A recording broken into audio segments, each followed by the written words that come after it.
He secretly had a key made for his assistant, a key to their home, a sanctuary he would soon desecrate. He thought his wife, Amelia, would endure anything, a quiet fixture in the life he was building. So he made the key for his young, beautiful assistant, planning to bring her into the apartment that was once their sanctuary. He never imagined that just one night later, his wife would quietly take their son and leave, leaving behind an empty home and a note of just 5 chillingly polite words. "Thank you for everything. I'm gone." He called until his voice was raw, but no one answered. He searched everywhere, but they were gone. It wasn't until he clutched a pair of soft slippers, still holding the faint scent of his wife, that he finally understood. The woman who had waited up for him every night had vanished from his life forever. Amelia Ross woke in the middle of the night, a habit born of unconscious anxiety. Her hand drifted to the other side of the king-sized bed, meeting only the cold, empty space on the premium mattress. The vast master bedroom was shrouded in an oppressive darkness, pierced only by the glow of the Manhattan skyline, filtering through a gap in the blackout curtains, painting lifeless, ghostly streaks on the hardwood floor. The tick-tock of the designer clock on the wall was a dry, steady beat, punctuated by the soft breathing of their son, Mason, sleeping soundly in the adjacent room. It had been a week since Ethan Cole had come home after midnight, and some nights he hadn't come home at all. He said the company had a major project, that he needed to work overtime, that he had to entertain clients. Every excuse sounded plausible. He was the CEO of a major holding company. Being busy was part of the job. But in Amelia's heart, a quiet unease grew like an invisible vine, tightening its grip each day. She wasn't the suspicious type, not the controlling wife.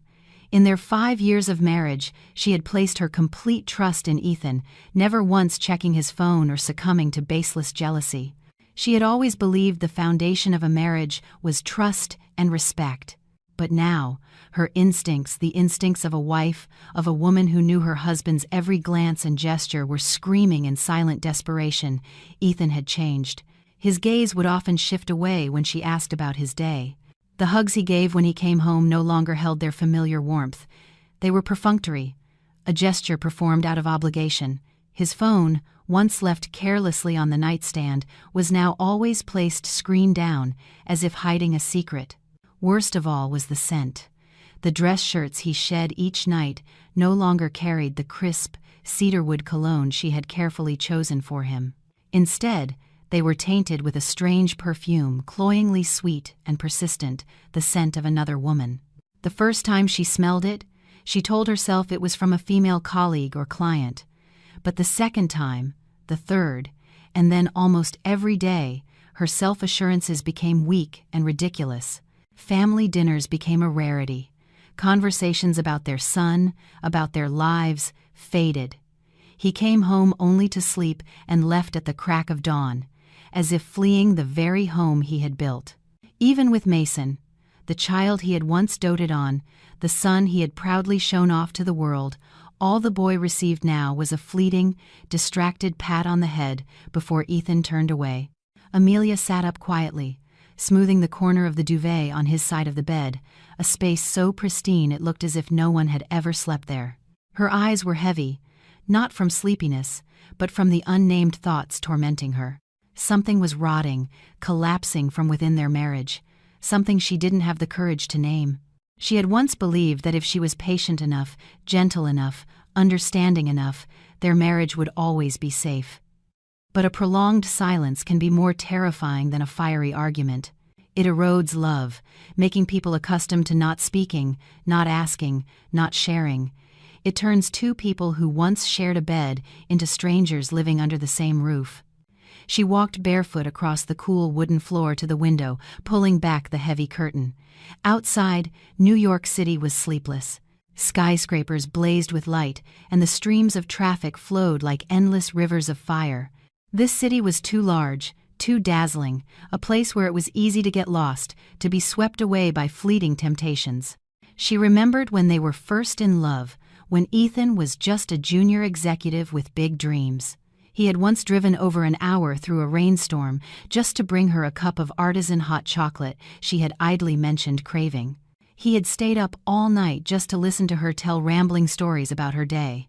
He had held her hand, his eyes gentle and resolute, and said, "Amy, all I'll ever need in this life is you and a home to share." Now he had it all: a thriving career, a luxurious penthouse overlooking Central Park, a family many dreamed of, but it seemed he had forgotten what he once considered most important.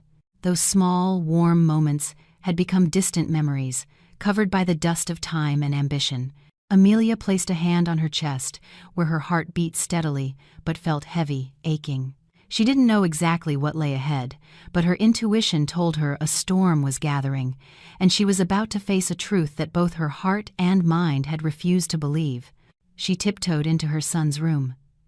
Mason was fast asleep, one arm wrapped around a small teddy bear, the corner of his mouth curved up in a gentle smile. His innocent, peaceful face was her only source of strength now.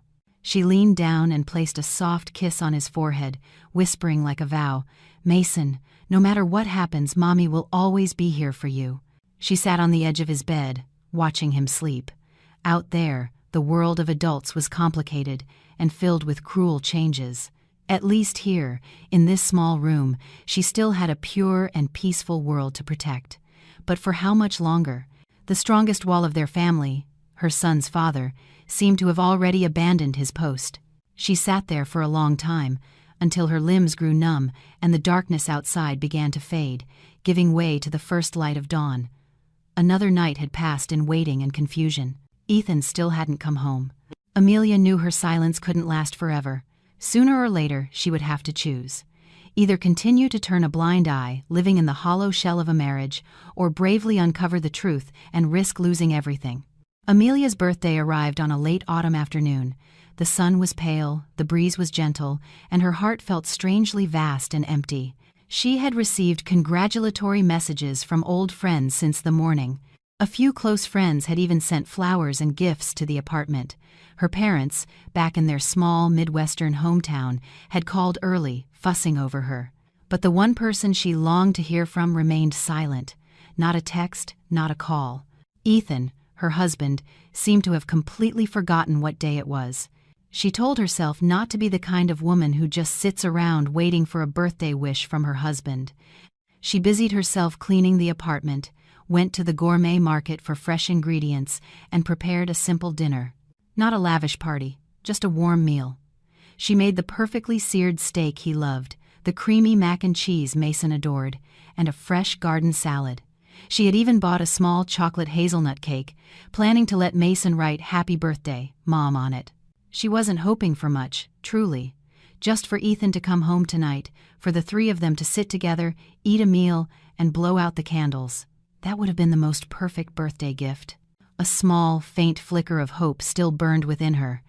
Maybe he was pretending to forget to surprise her? The old Ethan used to do romantic things like that. 6 p.m. She set the food on the dining table. 7 p.m., she called him. It went straight to voicemail. 7:30 p.m. Still no answer. Amelia started to feel a knot of anxiety tighten in her stomach, but she forced a smile so Mason wouldn't notice. The little boy ran out of his room, his face alight with excitement. "Mommy, is Dad coming home soon? I'm so hungry." "He'll be home soon, sweetie. He's probably just stuck in traffic," she said, gently coaxing him.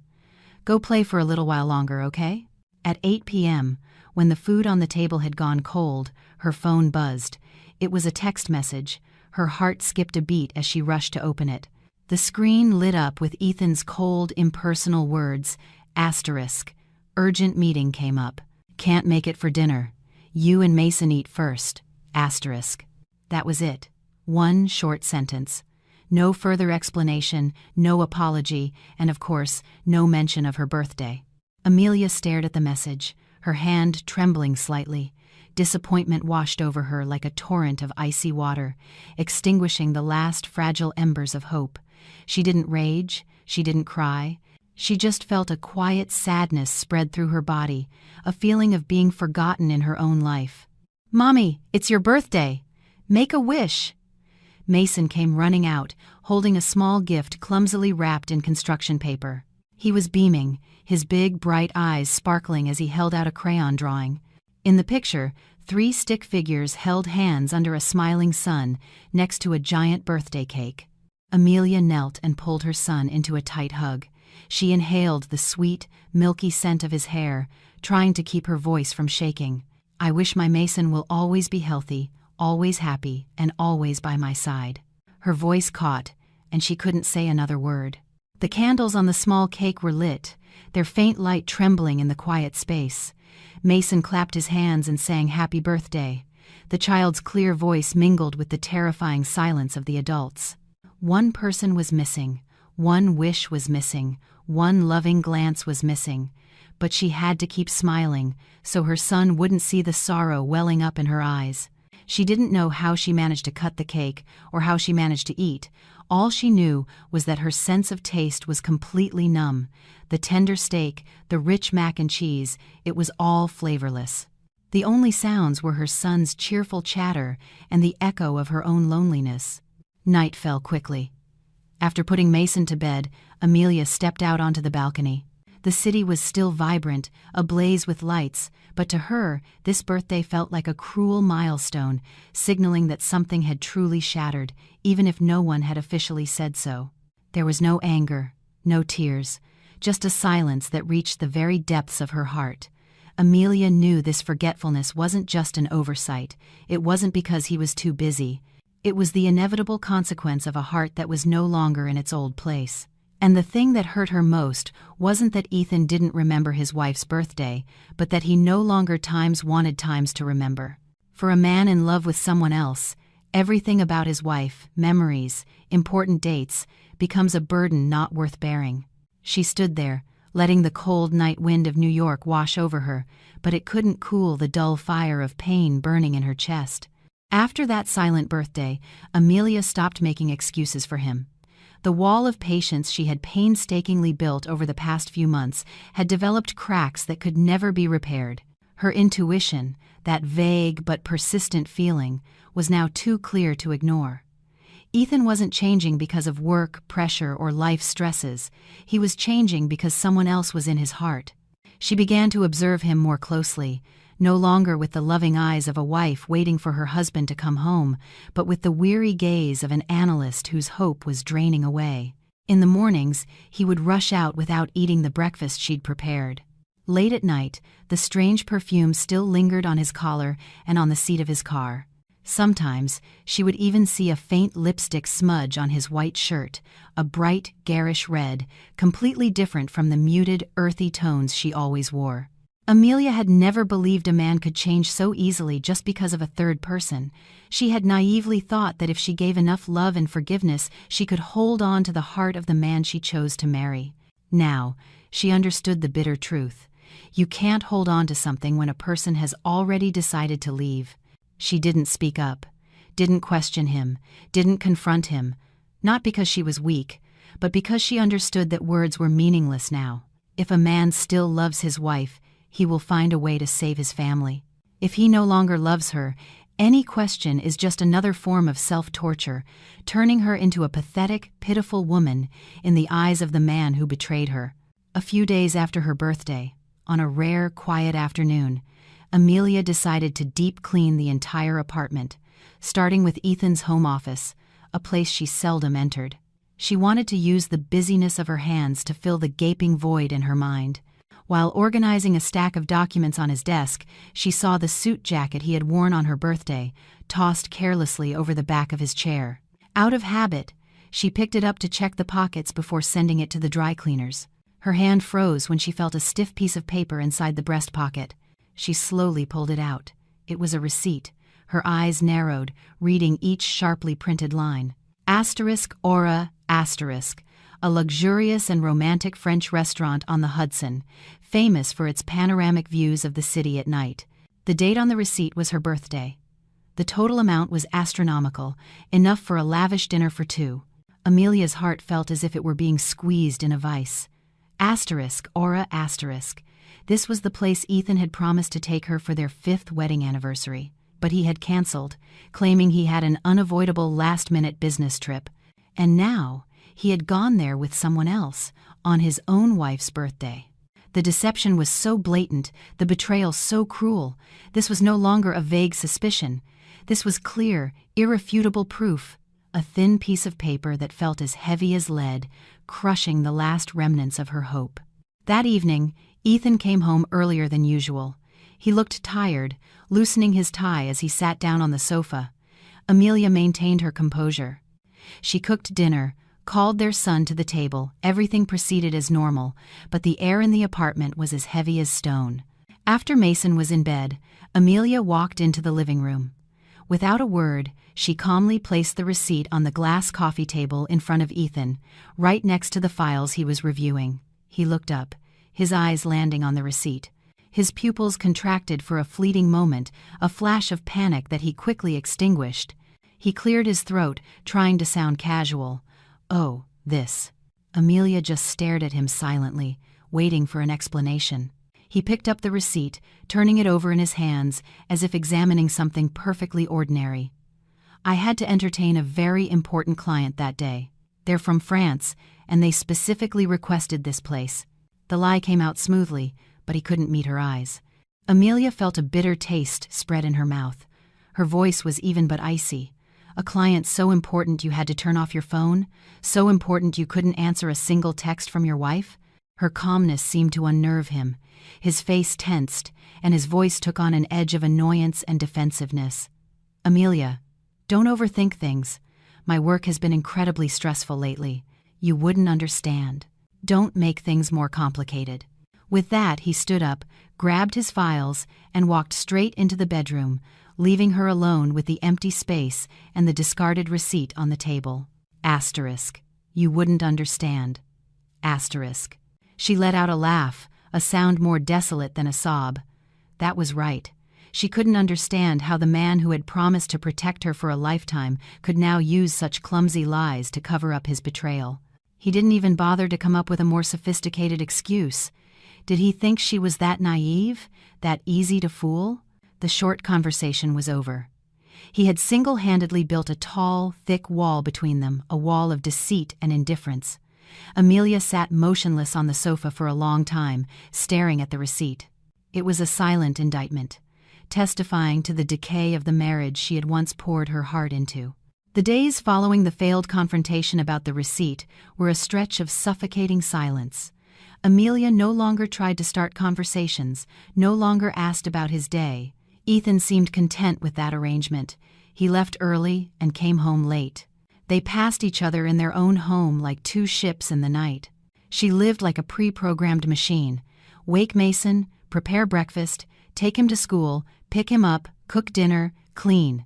All her emotions seemed to have been drained away, leaving only an exhausted body trying to function. But she knew she couldn't live like this forever.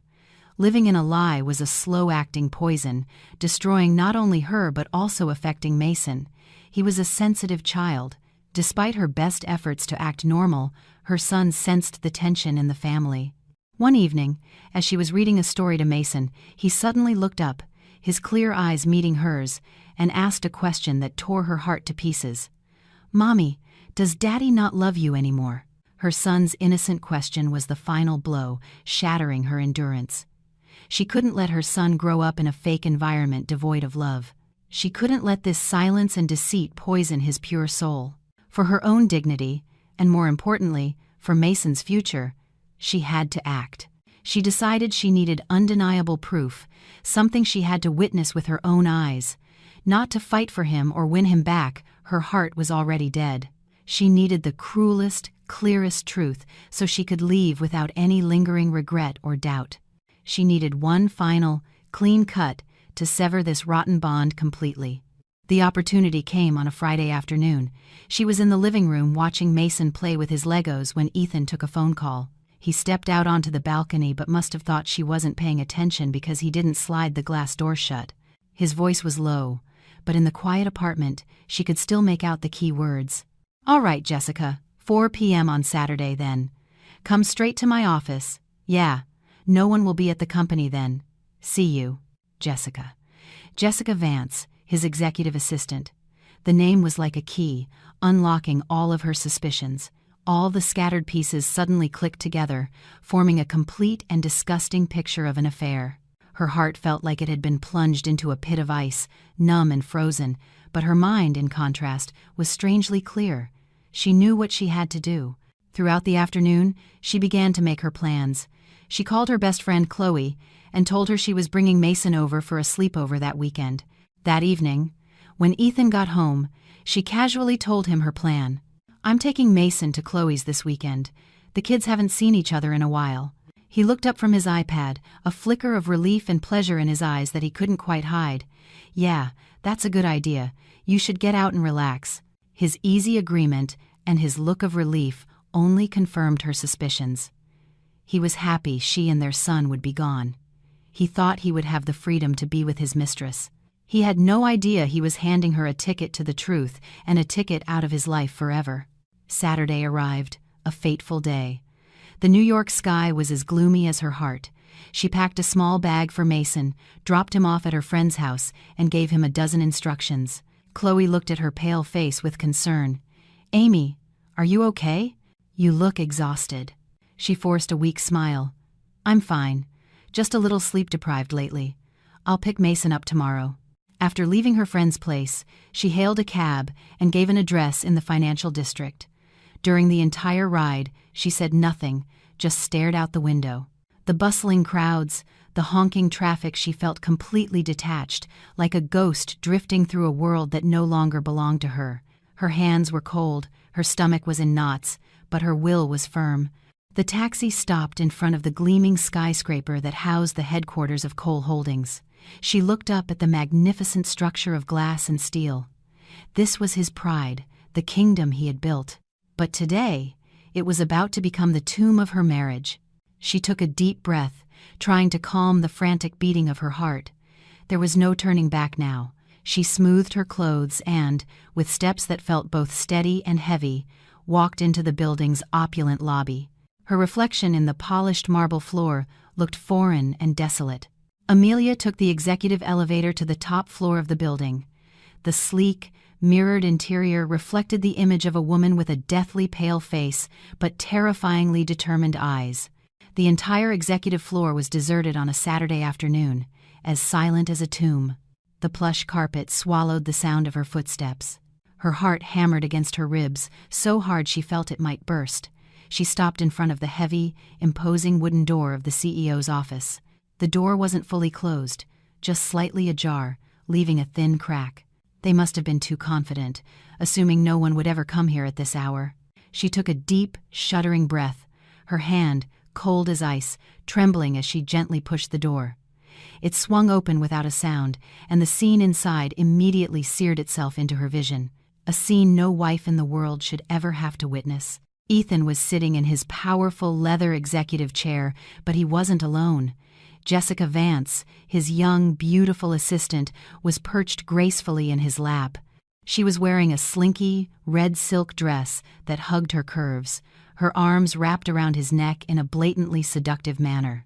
They were laughing together, their faces close, their eyes holding none of the professional distance of a boss and his subordinate. Jessica's coquettish voice, high-pitched and grating, echoed in the quiet office. "Ethan, I've missed you these past few days. Did you miss me?"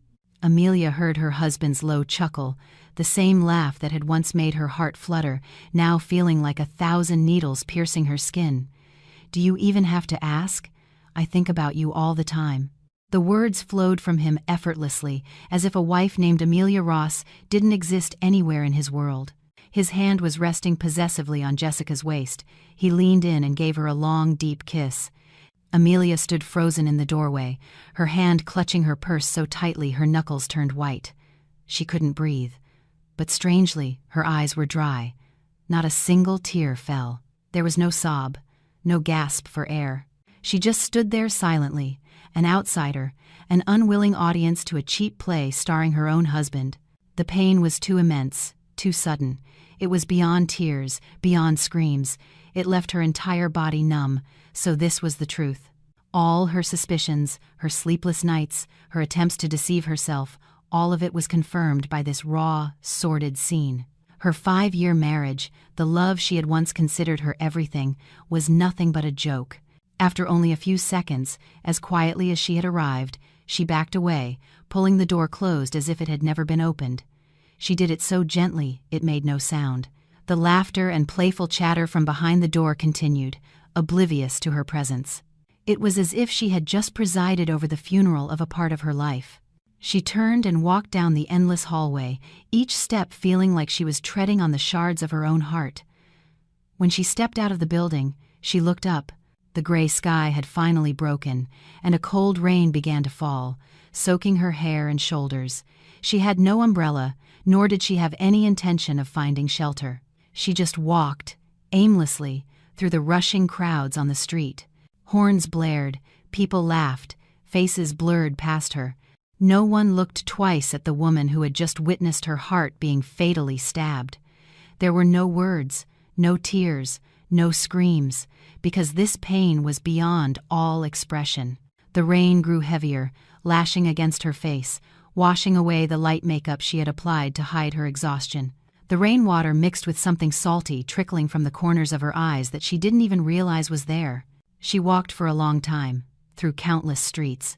Memories flooded her mind, their wedding day, the times he held her during rainstorms and made promises, the vows that he would never let her go even if the world fell apart. All of it, was just words from a man who could just as easily whisper the same things to another woman. When she was completely exhausted, she collapsed onto a bench in a deserted park. Her body was soaked and freezing, but no wind, no rain could be colder than the chill spreading from her heart. And in that moment, in the middle of a New York downpour, Amelia knew there was nothing left to hold on to. The only choice left was to let go. That night, Amelia returned to their luxurious penthouse. She was soaked to the bone and as cold as ice, but she felt nothing. She went straight to the bathroom and stood under the shower, letting the hot water cascade over her body.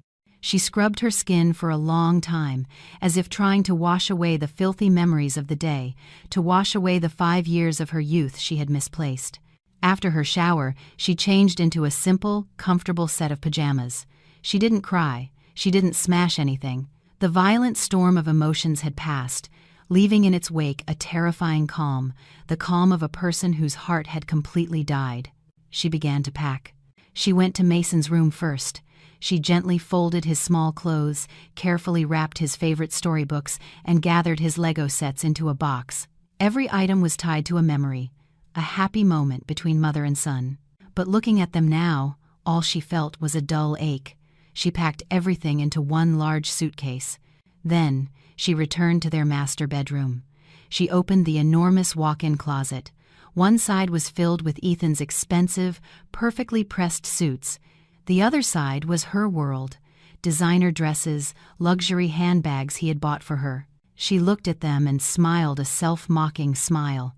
He had given her a life of material comfort, but had taken away the most precious things, trust and love. She didn't touch any of it. She packed only a few sets of everyday clothes, some essential personal items, and most importantly, her identification, and a savings account that was in her name alone. Everything fit into one small suitcase. In less than an hour, she had erased all traces of herself from the apartment. She stood in the middle of the living room, a space that had once echoed with her child's laughter, hosted warm birthday parties, and displayed happy family photos. Now, in her eyes, it was just cold and empty. She walked to the wall of photos and took down the largest one, their wedding portrait. In the photo, she was wearing a pristine white gown, and he was looking at her with an adoring gaze. She silently placed it face down on a table. On Ethan's desk, she left an envelope. Inside wasn't a divorce petition or a long, accusatory letter. It was just a single sheet of paper, with a few lines written in her elegant but firm handwriting. Asterisk, thank you for everything. I'm gone. Asterisk. She didn't sign her name. She knew Ethan would understand. This polite, cold thank you was the most painful farewell of all. The next morning, while the city was still asleep, she woke Mason. He rubbed his eyes, his voice sleepy. "Mommy, where are we going so early?" Amelia knelt, her smile gentle and, for the first time in a long time, genuine. "We're moving to a new house, sweetie. We're going to start a new life. Do you like that?" He didn't fully understand her words, but he felt his mother's hand holding his tightly, saw the calm warmth in her eyes, and nodded. For a child, as long as Mom was there, anywhere was home. She pulled the 2 suitcases, holding her son's hand, and quietly left the penthouse. She didn't look back. She knew that some places, even if they were once called home, could never be called home again once they were tainted by betrayal. A taxi dropped them off in front of a modest, older apartment building in a quiet neighborhood in Queens, a place she had secretly found and rented a while ago. No one knew she was moving. A wife had chosen to leave without a scene, without demanding anything, taking with her only a heart that had once loved completely and was now completely empty. When she opened the door to the new apartment, a small, simple, but clean space was revealed. Morning light streamed through the window, illuminating dust motes dancing in the air. There was no luxury furniture, no view of the Manhattan skyline, but it felt safe. This was where she and her son would start over. It would be difficult, but at least it would be a beginning free from lies. Ethan Cole returned home on Sunday evening in a reasonably good mood. With Amelia and Mason gone for the weekend, he'd had 2 full days of freedom with Jessica Vance. She was sweet, seductive, and knew how to make him happy, a stark contrast to Amelia's recent silence and coldness. He felt a secret sense of relief, a twinge of guilt mixed with a thrill of excitement. He opened the door to the apartment. It was dark and silent. He flipped on the lights. The sudden quiet was unsettling. "Amelia?" he called out, his voice echoing in the empty space. No answer. He frowned, a flicker of annoyance passing through him. Why wasn't she back yet with their son? As much as he'd grown tired of the tedium at home, he was used to having someone there, waiting. Her absence now felt strangely irritating. He loosened his tie and walked into the living room. Everything was unnaturally tidy, too tidy. His eyes fell on the glass coffee table. Their wedding portrait, the largest and most beautiful one, was lying face down. A chill ran down his spine. Why would she do that? Some childish fit of pique? A sense of foreboding washed over him, and he strode quickly towards the master bedroom. He flipped the light switch, and the harsh white light flooded the room. The bed was perfectly made. He walked to the closet, his heart beginning to pound. He pulled open the doors to Amelia's side. It was empty. All of her clothes, the designer dresses, the casual outfits, were gone. He stood stunned, his mind blank, unable to believe what he was seeing. He staggered back a few steps and then rushed to Mason's room. The same scene repeated itself. His son's closet was nearly empty, his favorite toys and books gone from the shelves. The room felt like a hollow, soulless shell. His throat was dry. Panic began to rise, squeezing his chest. He ran like a madman back to his office, the room where he spent more time than the bedroom. And then he saw it. On his polished mahogany desk, placed neatly on top of a stack of important documents, was a white envelope. His hands trembled so badly he could barely pick it up. He tore it open violently. Inside was a small piece of paper, a few lines in her neat, elegant handwriting. Asterisk. Thank you for everything. I'm gone. Asterisk. The flimsy piece of paper fell from his numb fingers. Asterisk. Thank you. I'm gone. Asterisk. No accusations, no questions, no screaming or anger. Just a polite, cruel finality. That very calmness was more suffocating than any indictment. Amelia! He roared her name into the void, but the only reply was the dead silence of a home that had lost its warmth. He snatched his phone, his fumbling fingers dialing her number. The number you have dialed is not in service. Please check the number and try again. The cold, automated voice was like a hammer blow to his head. He called again and again and again. Always the same hateful reply. She had turned off her phone or thrown away the SIM card. He frantically dialed Chloe, Amelia's best friend. After a few rings, she picked up. Hello? Chloe, it's me, Ethan. His voice was tense and urgent. Is Amelia with you? Did she tell you where she was going? There was a pause on the other end, then Chloe's voice, hesitant. No. Amelia picked Mason up early Sunday morning. She said she was going home. Ethan, did something happen? She didn't seem okay. He hung up without answering. The blood in his veins felt like it had turned to ice. She had lied, she had planned everything, she had deceived him perfectly. He called her parents. They were just as surprised, saying Amelia hadn't called or given any notice that she was coming for a visit. It was only then that the brutal truth became clear. She had left him. She had truly, actually taken their son and walked out of his life without a word. Ethan stumbled through the apartment, a space that now felt vast and cold as a tomb. He opened the jewelry box on her vanity. All the expensive pieces he had bought her were still there, the diamond ring, the necklaces, the watches. She hadn't taken a single thing that belonged to him. She had left with nothing but their son. He collapsed onto the sofa, burying his head in his hands. The confidence, the arrogance of a successful man completely crumbled. What had he been thinking? That she would just stay there forever, silently enduring his neglect? That she was weak and couldn't live without him? He had been wrong, so horribly, catastrophically wrong. For the first time in his life, Ethan Cole felt loss, a loss so immense it made the empire he was so proud of feel meaningless. He had lost his family. The days after Amelia left were a long, agonizing blur for Ethan Cole. The luxurious penthouse, once a symbol of his success, now felt like a prison. He lived like a ghost in his own home. He couldn't sleep. Every night, he would sit on the sofa in the dark living room, staring at his phone, dialing a number that would never answer. The automated number, not in service message, became the most familiar sound in his life. He sent hundreds of texts, from desperate pleas and belated apologies to threats born of despair. All of it was like throwing stones into the ocean, not a single reply. Every corner of the house bore her trace. The orchid she tended to on the console table had started to wilt. The pair of plush slippers she wore around the house were still neatly placed by the door. He picked one up. The soft fabric seemed to retain the warmth and shape of her foot. The scent of her floral shampoo still lingered in the bathroom. These small, everyday details he had never noticed before were now as sharp as knives, cutting into him. His mind replayed the events of the past few months with painful clarity.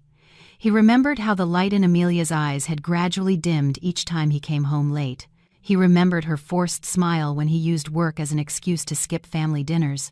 He remembered his cold, thoughtless text on her birthday. He remembered her terrifyingly calm expression as she placed the restaurant receipt in front of him.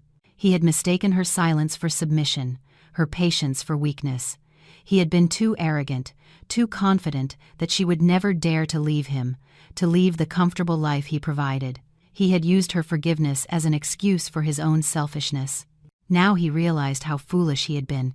He had pushed away the woman who loved him most with his own hands. At the office, he couldn't focus. He became irritable and short-tempered. In meetings, he was frequently distracted, making rash decisions that stunned his subordinates. The Cole Holdings empire he took such pride in was showing its first signs of instability, all because its leader had lost his balance. Jessica Vance, of course, noticed the change in him. She tried to get close, to comfort him. One afternoon, she brought coffee into his office, her voice sweet. "Ethan, don't be sad anymore.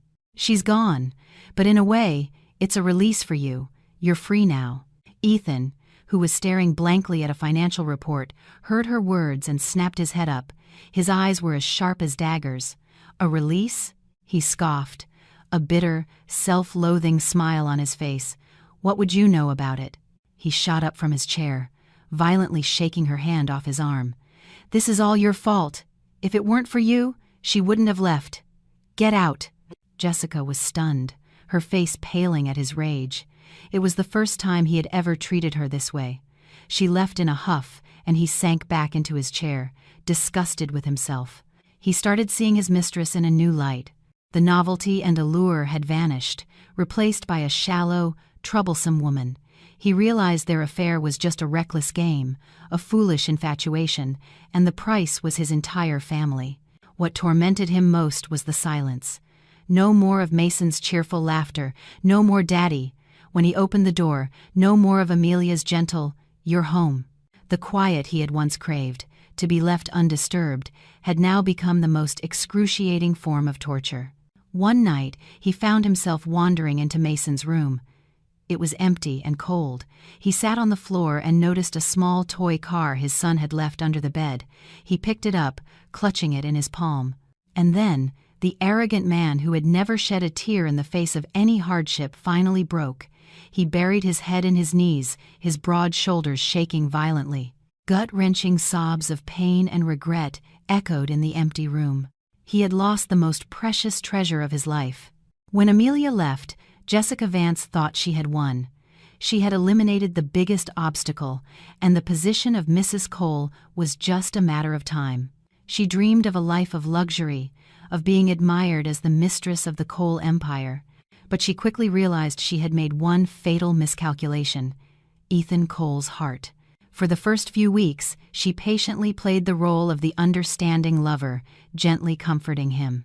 But as Ethan sank deeper into his misery and guilt, Jessica's patience wore thin, replaced by impatience and frustration. What was he mourning? A boring, old-fashioned wife? She started to act more decisively. She began showing up at his penthouse unannounced, bringing her personal belongings, trying to rearrange the decor to her liking, as if staking her claim. "Ethan, this place is so cold. Why don't I move in and take care of you?" "You've gotten so thin lately," she cooed, stroking his arm. Ethan pulled his arm away, his eyes cold. "That won't be necessary. I don't like strangers in my home." The word stranger was a slap in the face, but Jessica forced a smile. She started asking about company business, about shareholders, about projects she was never privy to before. Her interest was not about sharing his burden, but a calculated probing. Her actions constantly reminded Ethan of Amelia, painfully so. Amelia never asked how much money he made, never demanded he buy her things. She was always quietly in the background, supporting him unconditionally, providing him with a peaceful haven. Amelia's purity and lack of interest in his wealth now stood in stark contrast to Jessica's blatant materialism. The infatuation he once felt for her curdled into disgust. The final straw came late one evening. Ethan was drinking alone in the dark living room when the front door suddenly opened. Jessica walked in. She had secretly had her own key made. She was wearing a flimsy silk nightgown. Her makeup was flawless, and her heavy perfume assaulted his senses. She approached, sat beside him, and tried to lean against him. "Ethan, stop drinking. Look at yourself. All this over a woman who walked out on you. Is she really worth it?" Hearing the phrase "a woman," Ethan laughed, a harsh, mocking sound. He slammed his glass down on the table and turned to her, his eyes dangerously cold. "She is not a woman. She is my wife." Jessica froze, her jealousy and anger finally boiling over. Her voice became shrill. "Wife? A wife who would cruelly take her son and leave without a word? Wake up, Ethan. I'm the one who's here for you now. I'm the one who endured the humiliation of being your secret lover. I'm the one who truly loves you. Love me?" Ethan laughed even louder, a laugh filled with utter contempt. "Do you love me? Or do you love my money? The title of Mrs. Cole? Amelia was with me when I was just a broke junior executive with nothing to my name. What have you done, other than use dirty tricks to destroy someone else's family?" Jessica's beautiful face twisted in a snarl. "Dirty tricks? Ethan Cole, don't you dare pretend to be so noble. If you weren't so bored with your tedious marriage, if you hadn't come on to me yourself, would I have even had a chance?" "Yes." He nodded slowly, bitterly. "I was a fool. I was a bastard. But now, the dream is over." He stood up and pointed to the door, his voice low but filled with an authority that allowed no argument. "Get out. Take all your things and get out of my life. Now." You're kicking me out?" Jessica couldn't believe it. "Ethan Cole, you will regret this. Don't think you can just dump me like this," she shrieked. But when she saw his eyes, devoid of any affection and filled only with endless disgust, she knew it was truly over. Furious, she gathered her things, threw a curse over her shoulder, and slammed the door behind her. The apartment was silent again. But this time, the silence didn't torment him. It brought a sliver of peace. The ugly argument had been like an antidote, helping him see the true face of his mistress and the depth of his own stupidity. The fantasy of a passionate, thrilling love affair had shattered completely. All that remained was the naked truth. He had thrown away a priceless diamond for a glittering pebble on the side of the road. His regret was now sharper, clearer, and aimed entirely at his own unforgivable foolishness. While Ethan Cole was drowning in a swamp of regret and collapse, in another part of New York, Amelia Ross was starting her new life. The initial shock and pain had subsided, replaced by the very real concerns of making a living. The apartment she rented was clean but small and old. The plumbing was temperamental, and the neighbors were sometimes noisy. It was a world away from the quiet luxury she was used to. For the first time in 5 years, she had to worry about money, meticulously budgeting every dollar for rent, utilities, food, and Mason's school fees. Her personal savings weren't substantial. They would run out quickly if she didn't find a job. Her biggest worry was Mason. Though he was a well-behaved child, he still had his moments of sadness. He missed his big room full of toys, his friends at his old preschool, and sometimes he would ask about his father. One evening at dinner, Mason suddenly put down his fork and looked up at her with his big, round eyes. "Mommy, why doesn't Daddy come visit us? Was I not a good boy? Is he mad at me?" Amelia's heart clenched. She put down her own fork and pulled him into her lap, trying to keep her voice steady. "No, sweetie, of course not. Daddy's not mad at you. He's just very, very busy with work. But he always loves you the most. We have fun here, just the two of us, right? We're going to make this little house the best place in the world." She knew it was a lie, but she had to lie to protect her son's fragile heart. Mason's presence was her only motivation. She could not afford to break down. For her son, she had to be stronger than ever before. She started looking for a job, but it wasn't easy. With a 5-year gap in her resume and a young child to care for, she had almost no competitive edge. She sent out countless applications to design firms, but heard nothing back. The harsh reality was discouraging, but she refused to give up. She opened her old laptop and started looking for freelance design gigs online. At first, they were small, odd jobs, designing a logo for a local shop, creating a flyer, touching up some blueprints for architecture students. The pay was meager, barely enough to cover daily expenses, but it was the first money she had earned herself in years. It gave her a sense of independence and a glimmer of hope.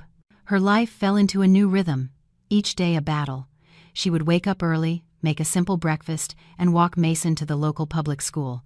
Then she would rush home and spend hours glued to her computer. In the afternoon, she would hurry to pick him up, cook dinner, and play with him. After Mason was asleep, she would continue working late into the night. Her body was exhausted, but her spirit had a clear purpose. Sometimes, in the quiet of the late night, when she was alone with the darkness, the loneliness and fear would creep back in. She missed the comfort and security of her old life. She worried about the future, wondering how long she could keep this up. But then she would look at Mason's angelic sleeping face, and her fighting spirit would surge. She had left Ethan to give her son a life free of deceit, and she would do everything in her power to build a better life for them, no matter how hard it was. One night, after finishing a logo design, she looked at her work on the screen. She was tired, but her eyes held a spark of pride and hope. The road ahead was long and difficult, but she believed that as long as she had Mason by her side, she could do anything. 5 years. Not a long time, but long enough to turn a barren plot into a flourishing garden, long enough for a woman to be reborn from the ashes like a magnificent phoenix. In a quiet, upscale corner of Brooklyn, the Sprout Hub, an early education center, stood out with its modern yet friendly architecture, flooded with natural light and greenery. The clear, bright laughter of children filled the air, mingling with soft, melodic music. It felt less like a school and more like a large, warm home. Amelia Ross, dressed in an elegant beige shirt dress, stood quietly observing an art class.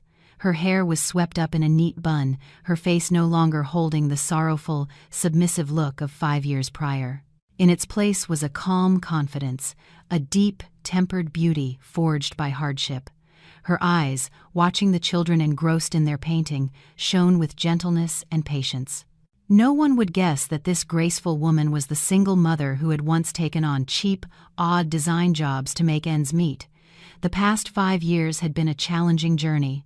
With her small savings and freelance income, she had rented a small storefront and started a drawing class for a few neighborhood kids. Her educational philosophy wasn't about cramming knowledge, but about sparking creativity and nurturing emotional intelligence. She understood that every child was a seed, and it was the adult's job to create the best environment for that seed to grow strong on its own. Word of her dedication and unique methods spread. More and more parents were drawn to her classes. One of them, a successful businesswoman, saw the positive changes in her own child and decided to invest in Amelia's dream. From a small classroom, the Sprout Hub was born, quickly becoming one of the most reputable and sought-after early education centers in New York. Amelia wasn't just a director, she was an inspiration. Many parents, especially mothers, came to her for advice, not just about raising children, but about life. Miss Ross, a young mother with a worried expression, approached her. "My daughter has been so shy lately, she's afraid to speak up in class. I really don't know what to do." Amelia turned, offering a gentle, warm smile. "Mrs. Davis, please don't worry too much. Every child is like a seed. Some sprout quickly in the sun, but others need more time in the soil, gathering strength before they push through. Our job is to be patient, to water them and to trust them, not to anxiously dig them up to see if the roots have grown. Rest assured, at the Sprout Hub, we will walk this path with you and your daughter." Her words had a strange, calming power, making people feel at ease. In the afternoon, after the center closed, a tall, bright boy with shining eyes ran up and hugged her from behind. "Mom, I got the highest score in science class today." It was Mason Cole. The skinny 5-year-old was now a 10-year-old elementary school student, smart, mature, and deeply devoted to his mother. 5 years of Amelia's patient love and guidance had shaped him into a confident, kind, and understanding boy. He rarely asked about his father anymore. In his world, his mother was enough. "That's my boy! You're so brilliant!" Amelia ruffled her son's hair, her eyes sparkling with pride. "I'll treat you to a special dinner tonight." "Yay!" he cheered, then dutifully picked up his backpack and began helping his mom tidy up her office. He was immensely proud of his mother's work. That evening, after Mason was asleep, Amelia stood by the window of their new home, a comfortable, high-rise apartment she had designed herself. It wasn't as large as the old penthouse, but it was cozy and warm. Her life was now stable and fulfilling. Did the shadow of Ethan Cole ever cross her mind in these quiet moments? Yes, but it was now a distant memory, a healed scar that no longer ached. She had forgiven him, not because he deserved it, but to free herself from the burdens of the past.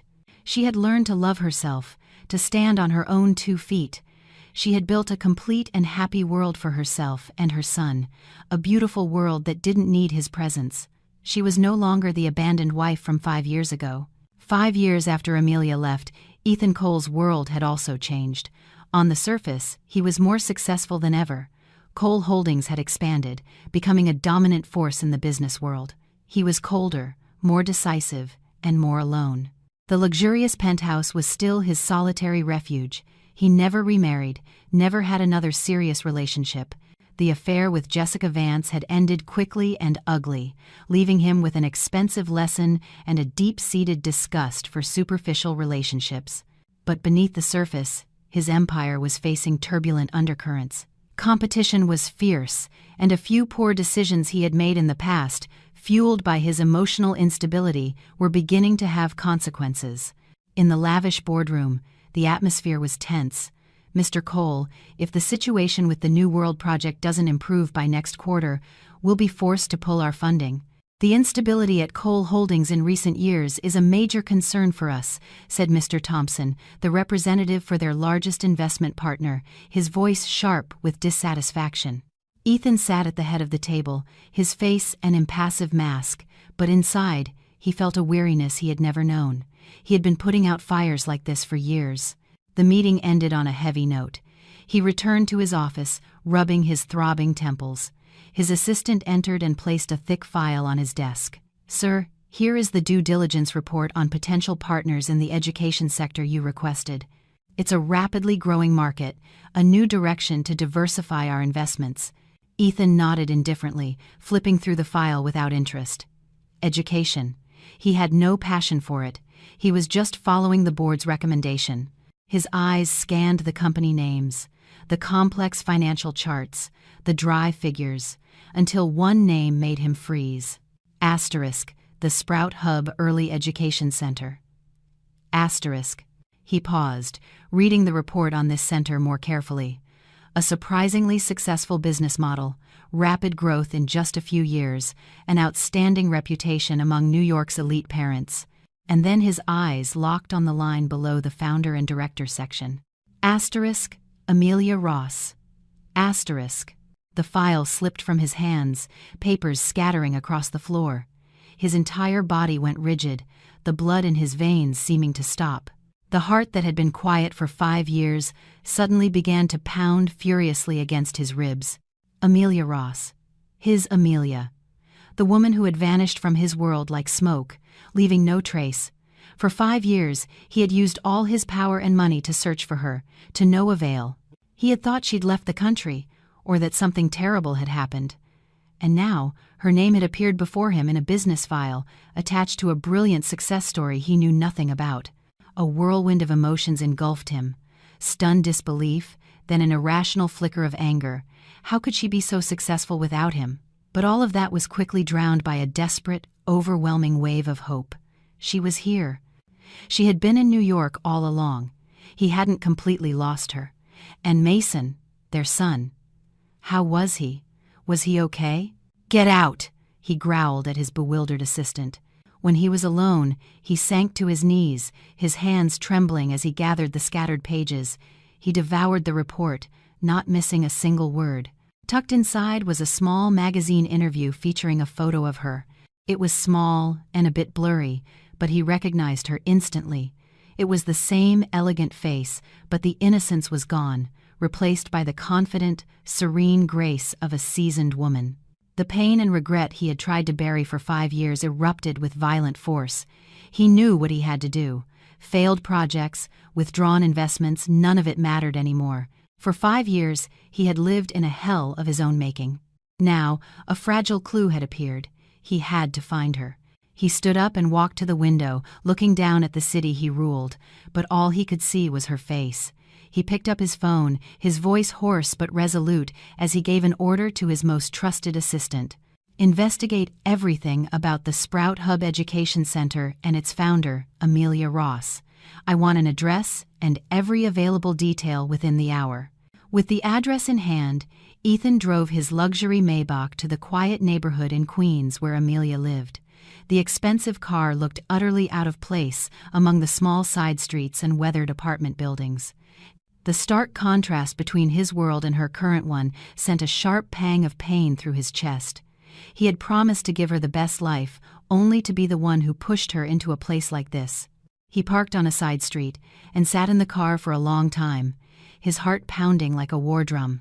He had faced hundreds of high-stakes negotiations, billion-dollar deals, but he had never felt so nervous, so completely stripped of his confidence. He tried to rehearse what he would say, but his mind was a complete blank asterisk. "Sorry? Please? Let me explain?" Asterisk. All the words felt meaningless against the 5 long years of his absence. Finally, after nearly an hour of wrestling with himself, he got out of the car. He stood before the slightly rusted metal door of her apartment, took a deep breath, and raised his hand to knock. It felt as heavy as lead. It took another long moment before he found the courage to tap 3 times. The door opened, but the person behind it wasn't Amelia. It was a boy of about 10, tall and slim, with a bright, intelligent face. His eyes were large and dark, his nose was straight, and his thin, determined lips were an exact copy of his own. He looked just like Ethan, but his gaze held the clear, gentle quality of his mother's. It was Mason Cole, his son. Ethan's breath caught in his throat. He stood frozen, unable to utter a single word. The boy looked at the stranger standing before him, who was just staring without speaking, and politely tilted his head. "Excuse me, sir. Can I help you?" Asterisk, sir. Asterisk, the simple word was a knife straight to Ethan's heart. His son, his own flesh and blood, was calling him sir. He didn't recognize him. Pain and regret swelled in his throat, making it impossible to speak. He tried to form words, but his voice came out as a dry rasp. I'm looking for your mother. Is she home?" Hearing voices, Amelia walked out from the kitchen. The moment she saw Ethan, her entire body stiffened. The gentle expression she had worn for her son instantly hardened into a mask of ice. There was no surprise, no anger, just an exhausted, bottomless distance. She knew this day would come eventually. She gently placed a hand on her son's shoulder. "Mason, honey, why don't you go play in your room for a bit? Mommy has a guest." Mason nodded obediently, glancing one last time at the strange man before heading to his room. Once the bedroom door was closed, Amelia turned to face him. Her eyes were cold, her voice devoid of any emotion. "What are you doing here?" Ethan felt all the words he had prepared evaporate. In the face of her coldness, he was as flustered as a child caught in a lie. "Amy, I'm sorry. I've been looking for you for 5 years." A corner of Amelia's mouth lifted in a smile that was colder than ice. "Looking for me? Or did you just happen to read my name on some business report after 5 years and then decide to look?" Her astuteness stunned him. He couldn't believe she had guessed so accurately. He stammered, unable to hide his embarrassment. I just want to see my son. I want to make it up to both of you." Make it up? Those words ignited the fury Amelia had suppressed for 5 long years. "Ethan, what right do you have to say that? Where were you for the past 5 years? When our son had a 104-degree fever and had to be rushed to the emergency room in the middle of the night, where were you? When I was alone, caring for him while working myself to exhaustion just to pay the rent, where were you?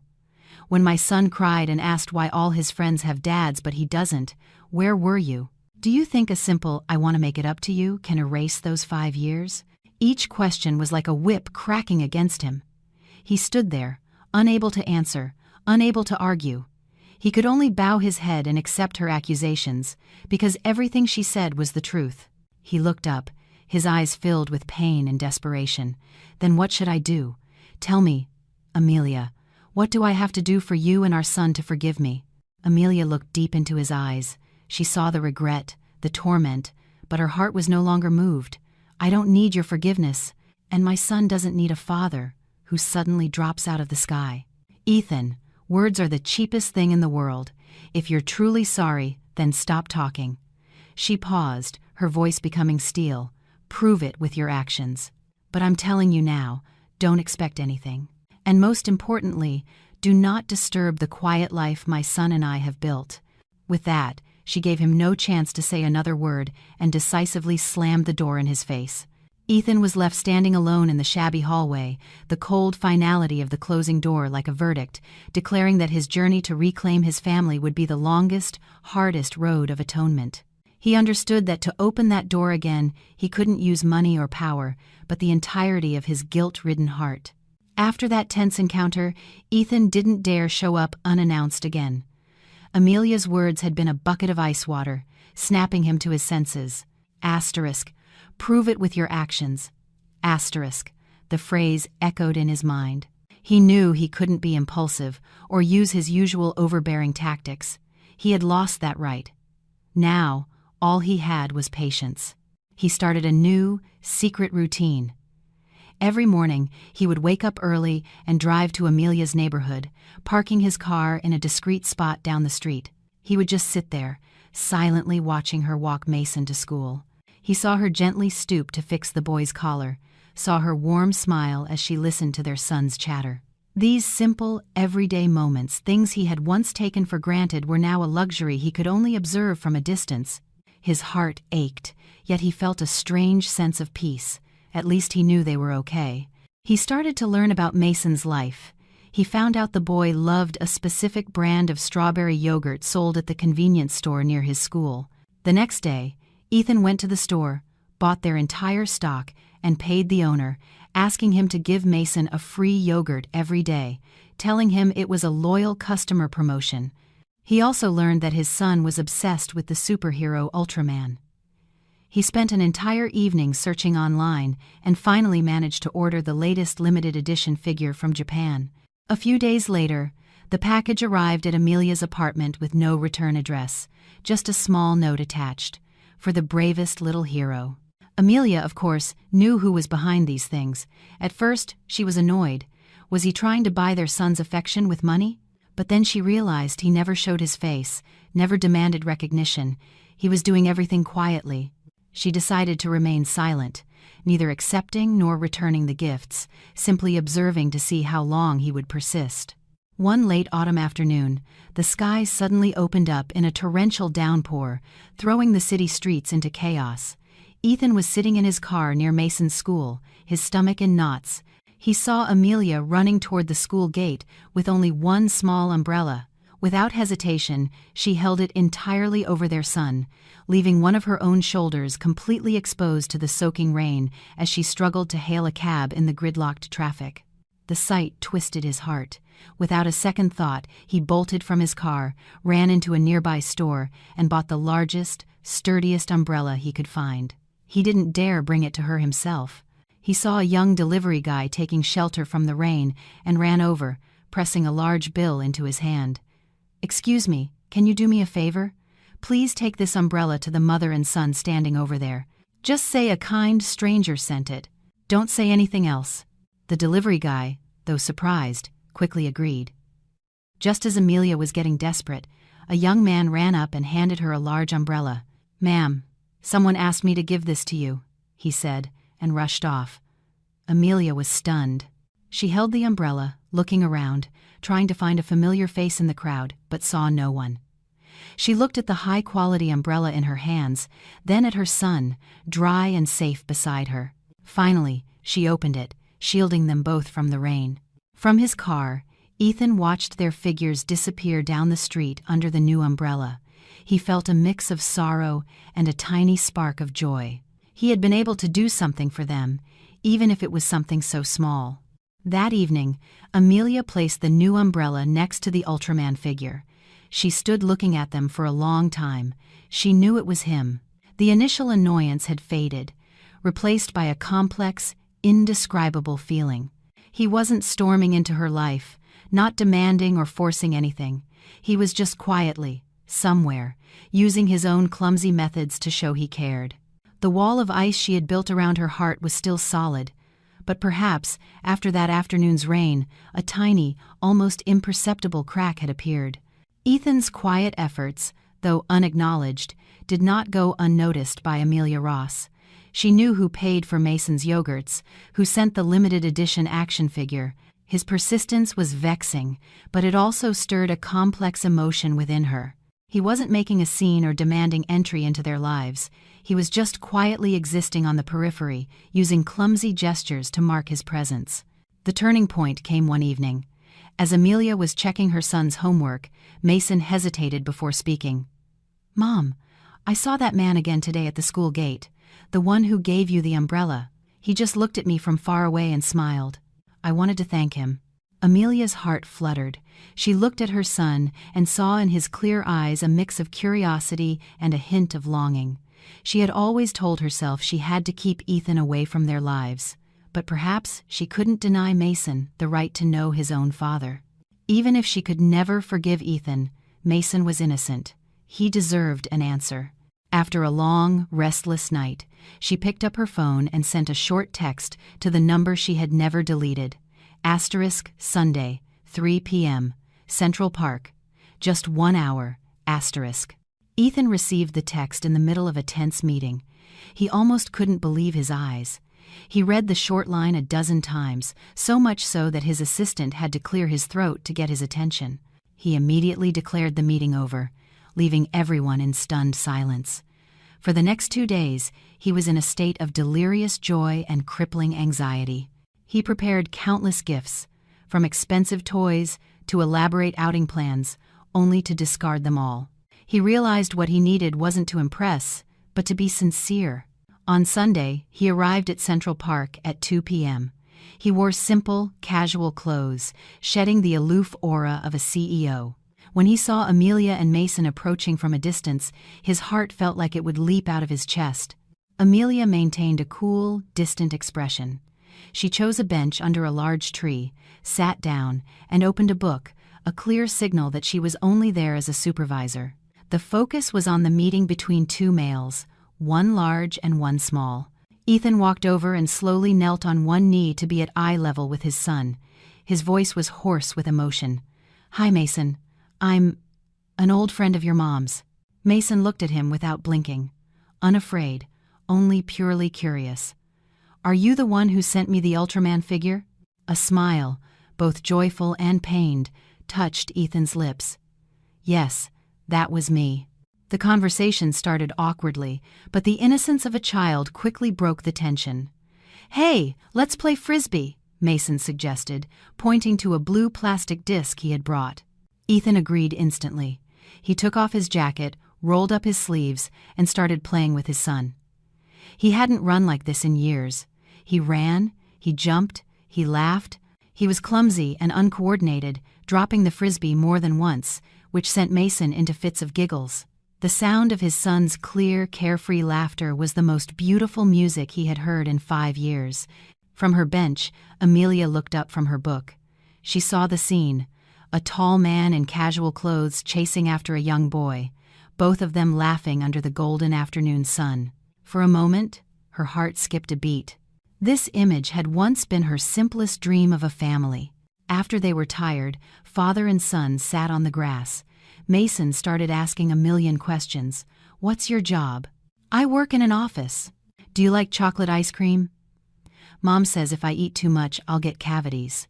"I love it, but your mom is right." Ethan patiently answered every question. He listened as Mason talked about his friends, his teacher, his dream of becoming a scientist. In that short hour, he felt alive again.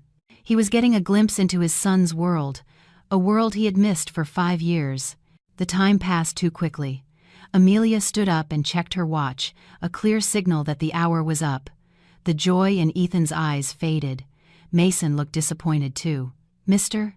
The boy looked up and asked, "Will you play with me again next time?" His son's innocent question was like a jolt of electricity, sparking a powerful hope in Ethan's heart. He smiled and ruffled the boy's hair. Of course. He watched them walk away until their figures disappeared among the trees. He remained standing alone in the park, the frisbee still in his hand. It was only an hour, but to him it was more precious than anything. This wasn't forgiveness, he knew that, but it was a start. The very first step on the long, difficult road to reclaiming what he had lost. After the meeting in the park, a subtle shift occurred. Amelia no longer imposed a total ban.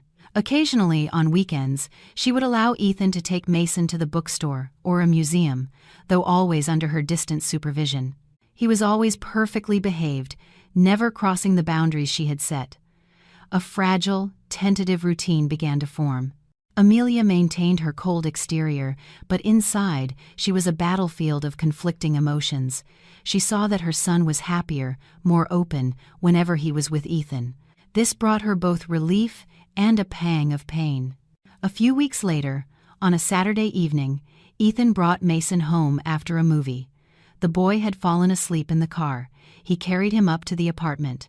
As he gently laid Mason in bed, Amelia was about to see him out when a sudden thunderstorm broke outside.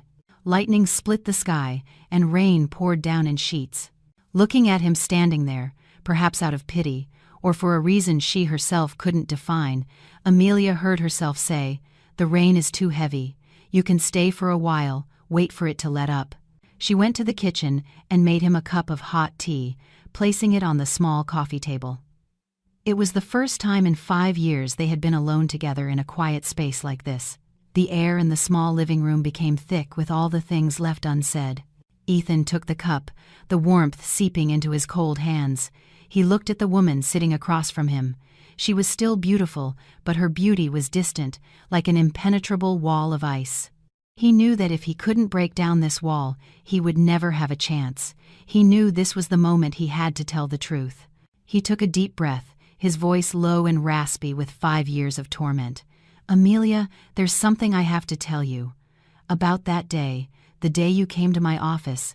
At his words, Amelia's whole body tensed. Her hand, holding her own teacup, tightened instinctively. It was a wound she never wanted to touch again. Seeing her expression, Ethan knew he couldn't hesitate. He looked directly into her eyes, his gaze no longer evasive, filled with painful honesty. That afternoon, between me and Jessica, nothing actually happened. Amelia was stunned, barely able to process what she had just heard. She stared at him, her eyes wide. What did you say?" "It was a trap," he continued, his voice bitter. "She set it all up. That day, she put something in my drink at a business lunch.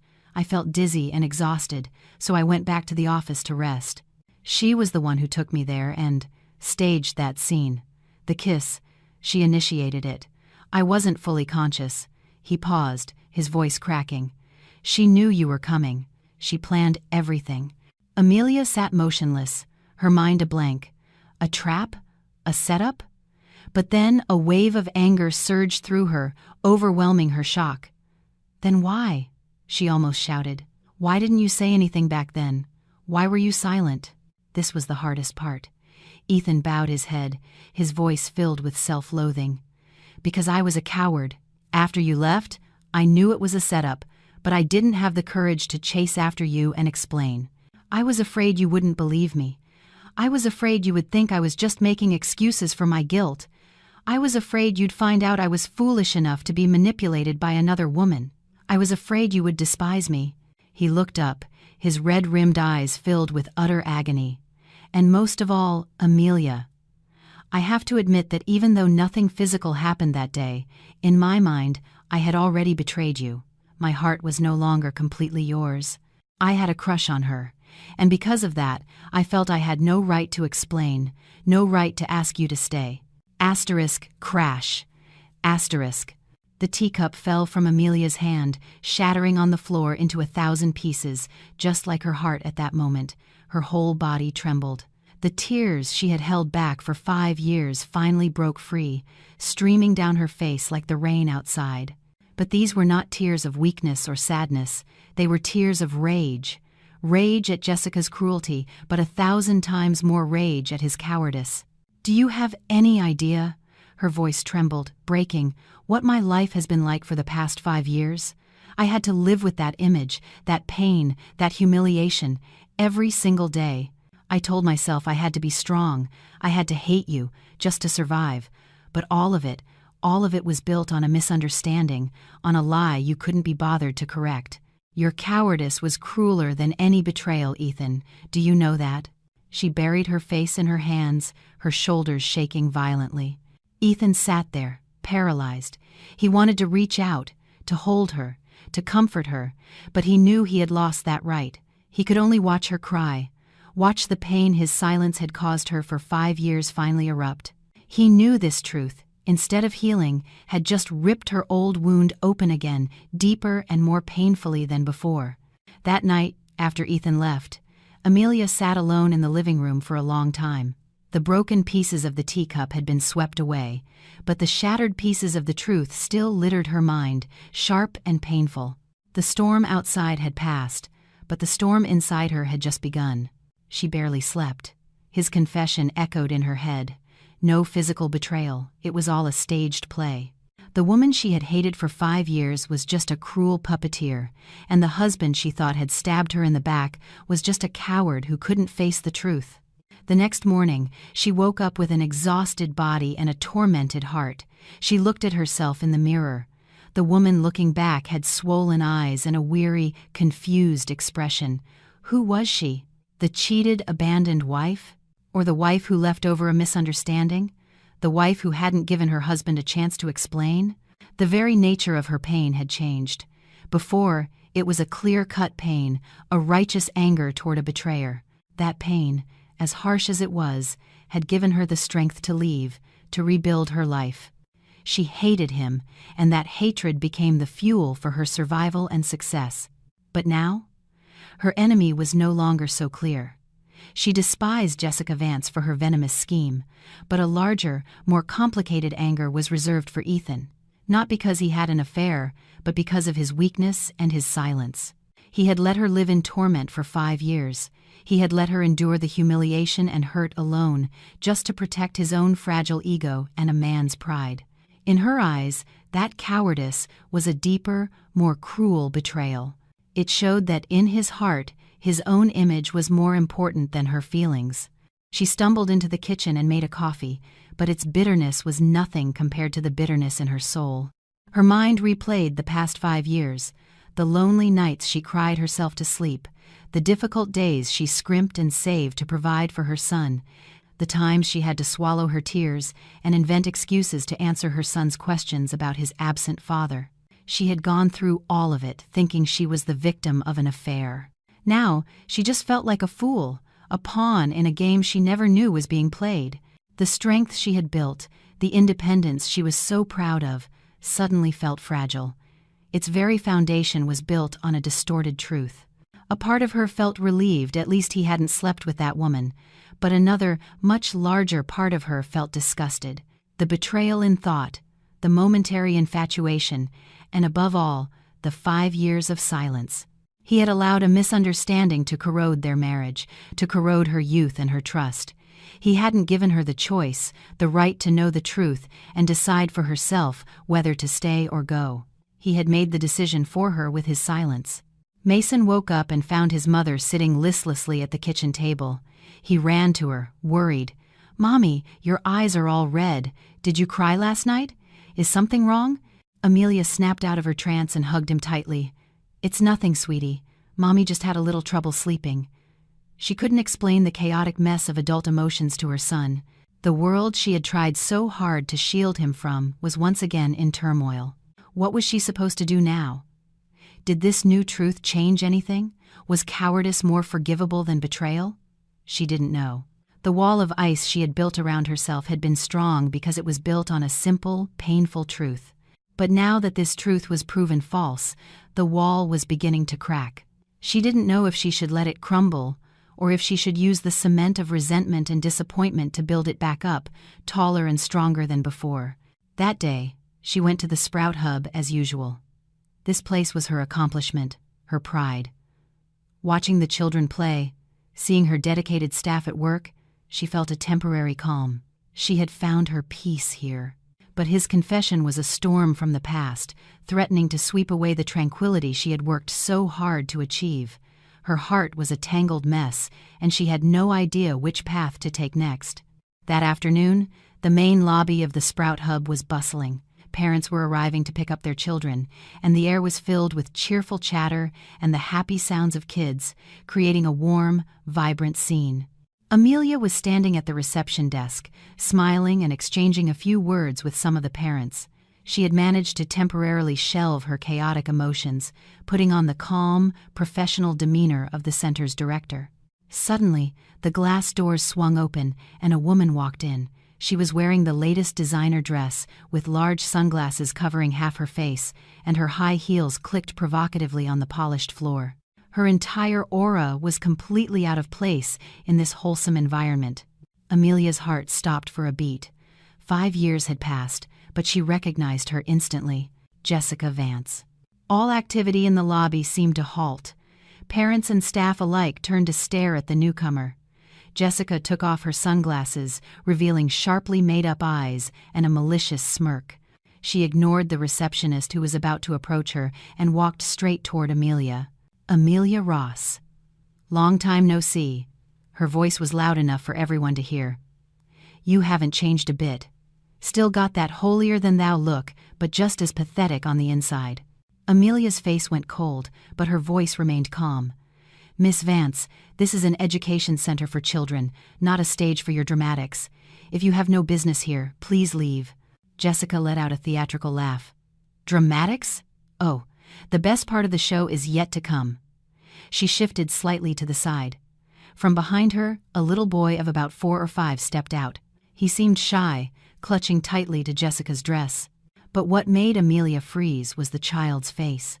The large, dark eyes, and especially the stubbornly pursed lips. He looked astonishingly like Ethan. Jessica bent down and stroked the boy's hair, but her eyes were locked on Amelia, her voice sweet as poison. "Let me introduce you. This is Leo. He's Ethan Cole's son. Come on, Leo. Say hello to Miss Ross." It was as if a bomb had just been detonated in the lobby. A dead silence fell over the room. The parents began to whisper amongst themselves. All eyes, curious, pitying, contemptuous, were fixed on Amelia. Her head was spinning. Ethan's son? Was his confession last night a lie, or was this another elaborate act? But the child, he looked so much like him. 1,000 questions and 1,000,000 doubts swirled around her, making it hard to breathe. But her instincts as a mother and a leader kicked in, helping her cling to the last shreds of her composure. She couldn't let this scene affect the innocent children here. She turned to a teacher standing nearby, her voice firm. "Miss Peterson, please take the remaining children to the reading room, and would all parents please wait in the lounge for a few minutes? I need to handle a personal matter." The staff moved quickly. The lobby emptied out, leaving only Amelia and Jessica with the boy. When there was no longer an audience, Amelia turned back to face her nemesis, her voice so cold it could freeze bone. "What do you want?" Jessica smiled triumphantly, savoring the chaos she had created. "What do I want? Nothing much. I just came here to let you know, to let everyone know, that you weren't the only one, that the man you tried so desperately to hold on to had another family on the side." She bent down and hugged the boy, continuing her act as a wronged mother. "I don't need a title. I just want justice for my son. He deserves a father. He has a right to his family." Every word Jessica spoke was like an invisible knife, stabbing at the dignity and peace Amelia had fought so hard to build. Her world was once again pushed to the brink of collapse. After Jessica Vance left, a strange silence descended upon the lobby of the Sprout Hub. The whispers had stopped, but the pitying, curious stares remained fixed on Amelia Ross. She felt the weight of the world on her shoulders. She calmly reassured her staff, arranged for the remaining parents to pick up their children, and then retreated to her office, closing the door firmly behind her. The world she had painstakingly built was under threat, the reputation of her center, and more importantly, the peace of her son. She didn't know what to believe anymore. Ethan's tearful confession and the image of a child who looked exactly like him, which was the truth? Or were they both part of a more elaborate lie? Her heart was numb with pain. Doubt gnawed at her mind once more. In her desperation, she did something she never thought she would do again. She called him. The phone was answered almost instantly, as if he had been waiting. "Amelia?" Jessica Vance was here. Her voice was cold and distant. "She brought a little boy. She said he's your son." She heard a sharp intake of breath on the other end, followed by a heavy silence. Then his voice, urgent and furious. "She's lying, Amelia. You have to believe me. It was completely over between us 5 years ago. I don't know anything about that child." Asterisk, believe me. Asterisk, Amelia laughed, a bitter, hollow sound. "I believed you once, Ethan. The result was 5 years of living in a misunderstanding created by your own cowardice.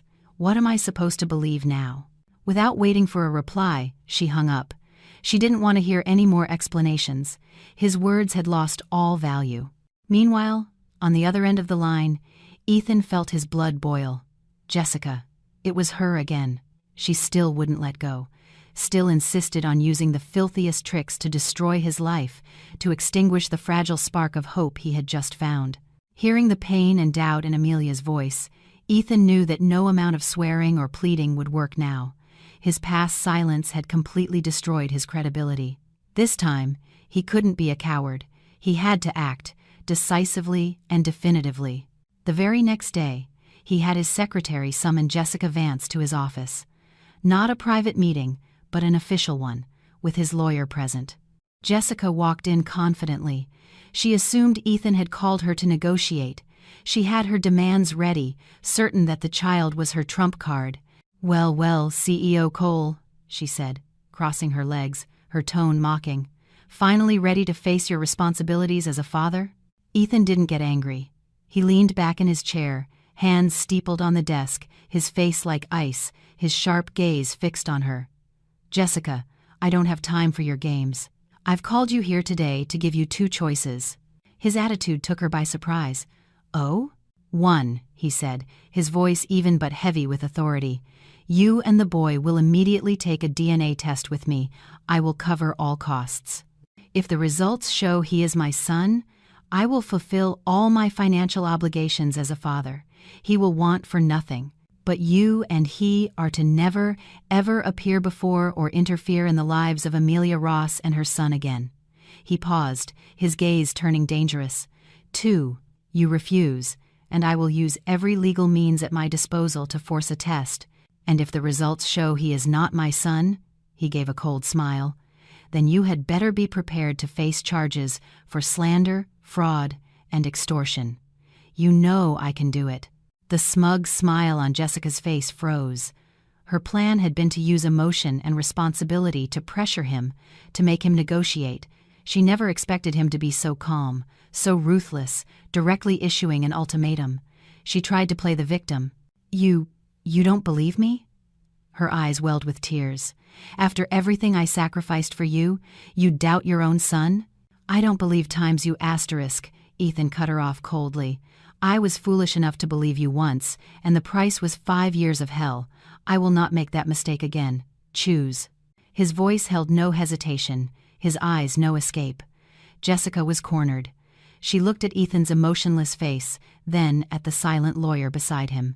She knew her performance was over. Her face went pale. Her red lips trembled, and finally, she whispered, "Fine. I agree." The days waiting for the DNA test results were the longest and heaviest of his life.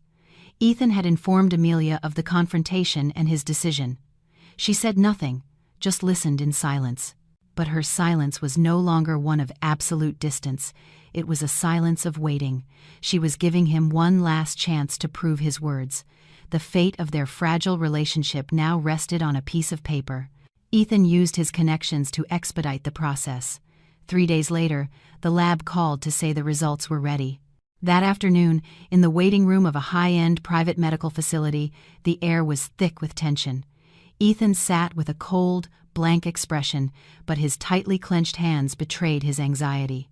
Jessica was there too, trying to maintain the calm facade of a wronged mother, but her darting eyes and fidgeting hands gave her away. Amelia had come as well. She didn't sit, but leaned against a wall in the corner, a silent observer. She had to witness the truth for herself, whatever it might be. She needed a definitive end to all of this. The door opened and a middle-aged doctor in a white coat walked in, holding a sealed envelope. All 3 of them held their breath. "We have the results of the paternity test between Mr. Ethan Cole and the boy, Leo Vance," the doctor said in a professional, emotionless tone. Ethan stood and walked over, his hand steady as he took the envelope. He didn't open it right away. He glanced at Amelia, as if drawing strength from her presence. Then he turned to Jessica with an icy stare. Finally, he took a deep breath and decisively tore open the seal. He pulled out the paper, scanned past the technical data, and his eyes landed on the final conclusion. The tension in his face eased. He let out a quiet sigh, a breath of relief heavy with the weight of the past 5 years. Jessica couldn't wait any longer. She lunged forward and snatched the paper from his hand. Her eyes widened as she read the conclusion. Asterisk. Based on the analysis, Ethan Cole is excluded as the biological father of Leo Vance. The probability of exclusion is 99.999%. Asterisk. "No!" Jessica shrieked, her voice cracking with panic. "This is impossible. There must be a mistake.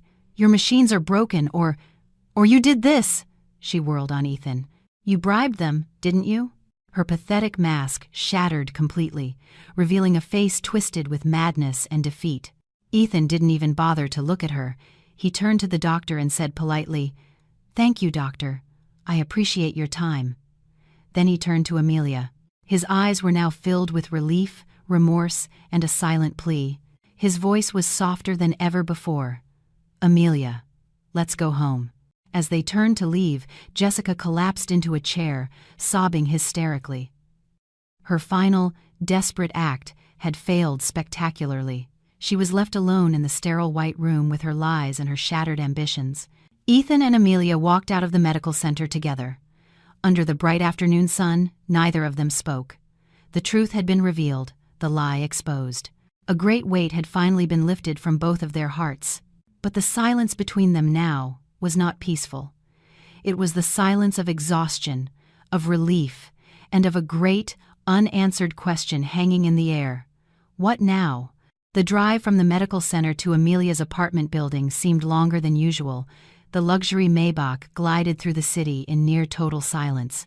But this silence was different from the tense, angry silences of the past. This was the silence of exhaustion, the quiet after a great storm has passed, leaving behind a still, empty space filled with unspoken emotions. Ethan gripped the steering wheel, his knuckles white. He felt as if an invisible weight he had carried for 5 years had finally been lifted. He had been vindicated at least from the most recent, most venomous lie. He wasn't a man who had fathered a child in secret. He hadn't deceived her in such a brazen way. He glanced at the woman beside him. Amelia was staring out the window, her head resting against the glass. Her face was unreadable, not happy, not relieved. He couldn't tell what she was thinking. He wanted to say something, to break the silence, but what could he say? Asterisk, see? I told you so. Asterisk, that sounded arrogant and foolish. Asterisk, I'm sorry you had to go through that. Asterisk, that felt hollow and weak. He realized a bitter truth. The DNA test proved his innocence in one matter, but it couldn't erase his greatest sin, the sin of cowardice and silence 5 years ago. It was his silence that had created fertile ground for Jessica's lies to grow, causing Amelia yet another round of pain. The joy of his relief was quickly overshadowed by a deep, persistent guilt. For Amelia, her mind was like a calm lake after a hurricane. It was over. Jessica's drama had reached its finale. The whispers and stares she might have to face at her center now had a definitive answer. A part of her couldn't deny the feeling of relief. The man beside her, though once foolish and weak, was not, at least, a pathological liar. But that relief didn't translate into joy or forgiveness. It simply removed one lie, only to expose the original, deepest wound. For 5 years, she had lived in torment because of a twisted truth. For 5 years, she had forced herself to be strong, relying on hatred to survive. The piece of paper couldn't erase those 5 years. It only proved Jessica's cruelty and Ethan's past foolishness. It did nothing to absolve his failure as a husband. She felt tired, an exhaustion that was both physical and spiritual. She was tired of the drama, the lies, the emotional turmoil. All she wanted was peace. The car stopped in front of her building. The silence inside grew even thicker. This was a crossroads. After today, where would their relationship go? Would this truth change anything? Just before she opened the car door, Ethan finally spoke, his voice low and hoarse. "Amelia, thank you." She turned to him, slightly surprised. "Thank you," he repeated, "for coming with me today." He wasn't thanking her for believing him. He knew she hadn't. He was thanking her for giving him the chance to prove it, for being willing to face the truth, even if it might hurt her again. Amelia looked at him for a long moment. For the first time, she didn't just see a powerful CEO or a remorseful ex-husband. She saw a man who looked incredibly tired and wounded. Finally, she gave a small, almost imperceptible nod. "You should get some rest, too." Her voice was no longer icy, but it wasn't warm either. It was just neutral, devoid of emotion. With that, she opened the door, got out, and walked into the building without a single backward glance. Ethan sat in the car, watching her until she disappeared. The burden of the lie was gone, but the burden of the past remained. A fragile hope flickered within him, but he knew the road ahead was still long. The air between them was clearer, but the landscape of their relationship was still a ruin that needed to be rebuilt from scratch, if it could be rebuilt at all. A few days after the truth was revealed, life seemed to return to its normal rhythm. Ethan quickly and quietly used his influence to quash any potential rumors from the incident with Jessica, ensuring the reputation of the Sprout Hub remained untarnished. He did it all behind the scenes, without taking any credit. Feeling he had regained a sliver of trust, Ethan gathered his courage and called Amelia, saying he had something important to discuss. He wanted to see her alone in the evening, after Mason was asleep. After some hesitation, Amelia agreed. That night, he came to her apartment. It was the first time he had been formally invited inside since his tearful confession. The small apartment was simply decorated, but incredibly warm. Mason's colorful drawings were taped all over the refrigerator. A soft blanket was folded neatly on the sofa. The place radiated the feeling of a real home, a sanctuary he himself had shattered. The thought sent another wave of regret through him. Amelia made him a cup of tea and sat in the chair opposite him, maintaining a safe distance. She waited silently for him to speak. Ethan stood before her, not with his usual arrogant posture, but with the humble stance of a penitent. He had rehearsed this speech 1,000 times. He had to get it right. "Amelia," he began, his voice thick with emotion. "I know these words are probably too late, and maybe they don't mean anything anymore, but I have to say them. I am sorry." He looked directly at her, his eyes filled with sincerity. "I'm sorry for my stupidity and my momentary infatuation all those years ago. I'm sorry for my cowardice, for not telling you the truth from the very beginning. I'm sorry for letting you and Mason suffer so much for 5 years. I'm sorry for every tear you cried, for every lonely night you endured. He was about to continue, to promise to make it all up to her, to give her the world, to beg for a chance to start over, but Amelia raised her hand, signaling him to stop. Her face was calm, her voice clear and firm. "Ethan, I don't need your apology." He froze, stunned into silence. She looked him straight in the eye, each word deliberate. "An apology can't turn back time, it can't erase the scars. The reason I stood back up on my own 2 feet these past 5 years wasn't to wait for the day you'd show up and say you're sorry. I did it for Mason, and I did it for myself." She took a breath, her gaze unwavering. "What I need right now isn't a remorseful husband. I don't need any more promises. What I need, or rather, what Mason times needs, is a father. A responsible, reliable, and stable father. You can visit him," she continued, drawing a clear line. "You can take him out. You can be a part of his upbringing and his life. That is your right, and it is his right. I won't stop you, but that's it. Our relationship, from now on, is as Mason's parents, working together for his sake. Nothing more." Her words were like a final verdict. There was no anger, no resentment, just clarity and resolution. She was closing the door on any possibility of a romantic reunion, at least for now. All of Ethan's grand plans to win her back with material things and dramatic gestures suddenly seemed ridiculous. He felt a profound disappointment, but mingled with it was an immense respect. The woman before him was no longer the gentle, dependent Amelia. She had become strong, rational, and she knew exactly what she wanted. He looked at her, truly saw her, and recognized the extraordinary person she had become through all the turmoil. He knew he had no right to ask for anything more. He nodded slowly, accepting her terms. "Okay," he said, his voice low. "I understand. I'll do exactly as you say. I will try to be a good father to Mason." The conversation had established a new boundary. It wasn't the reunion he had dreamed of, but it was more than he deserved. It was a fragile foundation upon which something new could possibly be built. When he left her apartment that night, he had a clearer purpose. His goal was no longer to win her back at all costs, but to earn a place in his son's life. And maybe, just maybe, one day in the distant future, he could earn back her respect. Several months passed. A new, fragile but stable equilibrium was established. Ethan kept his promise. He became a dedicated father, visiting Mason every weekend, taking him to games, patiently helping with his homework. He completely respected the boundaries Amelia had set, never once bringing up their past or overstepping his role. As for Amelia, after the emotional storm subsided, she felt a sense of peace she hadn't known in years. The Sprout Hub was thriving under the management team she had trained, allowing her to take more time for herself. And in that time, an old passion, a flame she thought had been extinguished, began to rekindle. Her love for interior design. Before her marriage, she had been a talented and ambitious design student, but marriage and motherhood had forced her to put her dreams on hold.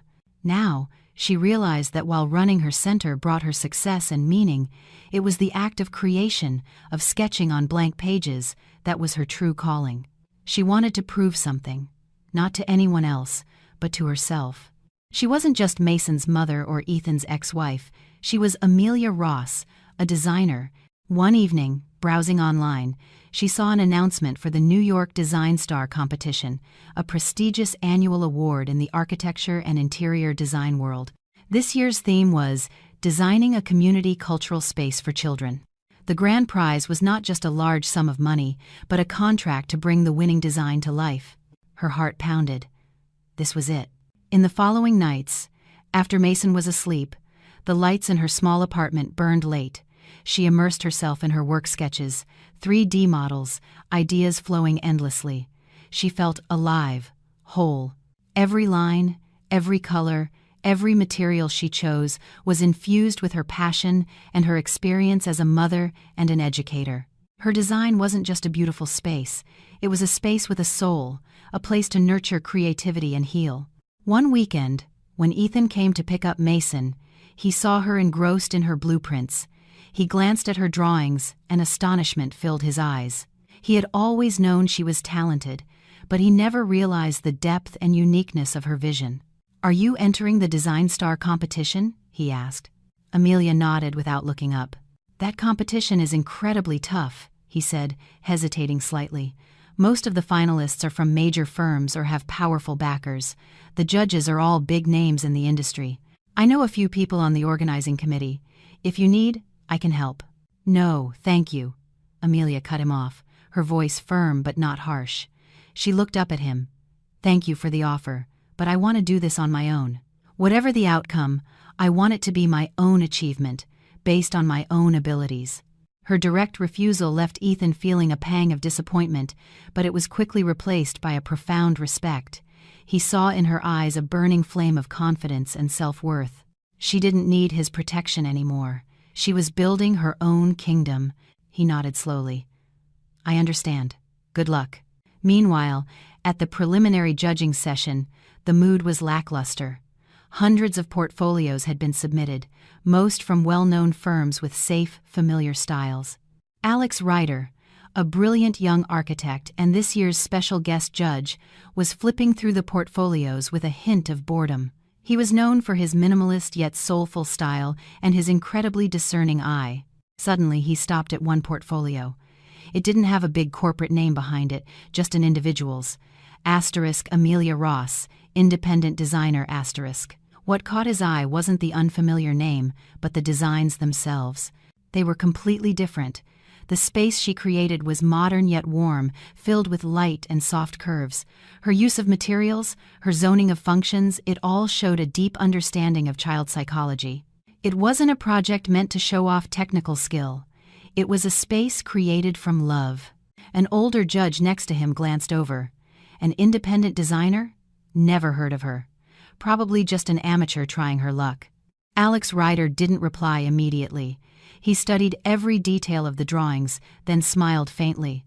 "I wouldn't be so sure. Sometimes the greatest talents aren't found in the biggest buildings. This design has something most of the others lack: a soul." With that, he decisively placed Amelia Ross's portfolio into the pile for the semifinals, ignoring the other judges' surprised look. He was genuinely curious about the woman behind these emotionally resonant drawings. The New York Design Star Award ceremony was held at one of the city's most luxurious five-star hotels. The grand ballroom glittered under crystal chandeliers, filled with the biggest names in architecture and design. The atmosphere was formal, tinged with an undercurrent of fierce competition. Amelia Ross sat in the finalists section. She wore a simple yet exquisitely tailored white gown that highlighted her elegant, calm demeanor. Compared to the famous designers around her, she was a complete unknown. She was nervous, but also peaceful. Just making it this far was an incredible validation. In a less conspicuous corner of the audience, Ethan Cole sat alone. He had asked Amelia for permission to attend, to support her, and after a moment's hesitation, she hadn't said no. He watched her sitting in the center section, under the stage lights. She looked confident and radiant in a way he hadn't seen in a very long time. His heart swelled with a mixture of immense pride and profound loss. That brilliant, shining woman had once been his. The ceremony began. After the requisite speeches, the host started announcing the smaller awards. The tension in the room mounted. Finally, it was time for the most anticipated category, the grand prize for creative design. And now, the 5 final nominees for our most prestigious honor, the host's voice boomed. The names of major design firms were called out to thunderous applause. And, in a remarkable achievement, independent designer Miss Amelia Ross. Amelia's heart leaped. It still felt like a dream. The host opened the final envelope, a wide smile on his face. This is truly a surprising and well-deserved result. The winner of this year's grand prize for creative design is a brand new name who has won over the entire panel of judges with her exceptional talent. Congratulations to independent designer Miss Amelia Ross. The hall erupted. All eyes turned to her. Amelia was in total shock. She couldn't believe what she was hearing. It wasn't until the person next to her nudged her that she snapped out of it. She slowly rose to her feet, and to the sound of roaring applause, walked toward the stage as if in a daze. The spotlight found her. In that moment, she was the center of the universe. She accepted the heavy, prestigious trophy, her hands trembling slightly. She stepped up to the podium and took a deep breath. "Thank you. Thank you so much to the judges for believing in an unknown designer like me." Her voice was clear and steady. "I want to dedicate this award to my son, Mason Cole. He is my greatest motivation, my endless source of inspiration. Thank you, my sweet boy. Mommy loves you." From the audience, Ethan watched her on stage, beautiful and brilliant. A warm current flowed through him, tinged with a nameless sorrow. After the ceremony, Amelia was surrounded by people congratulating her and exchanging business cards. In the midst of the crowd, a tall, elegant man with a scholarly air approached her. "Congratulations, Miss Ross." "I'm Alex Ryder," he smiled, a warm and sincere smile. "I was one of the judges. Your design is truly outstanding. It's not just beautiful, it has a soul. I was incredibly impressed." Amelia was starstruck, being praised by the famous architect she so admired. "Thank you, Mr. Ryder. That's a huge honor. I hope we'll have the chance to collaborate in the future," Alex Ryder said, handing her his card. Their conversation was brief and professional, but filled with mutual respect. Ethan watched it all from a distance. He saw the way Alex Ryder looked at Amelia, a look that held not just professional respect, but a spark of personal interest. He saw a man of his own caliber admiring the very talent in Amelia that he had once so carelessly overlooked.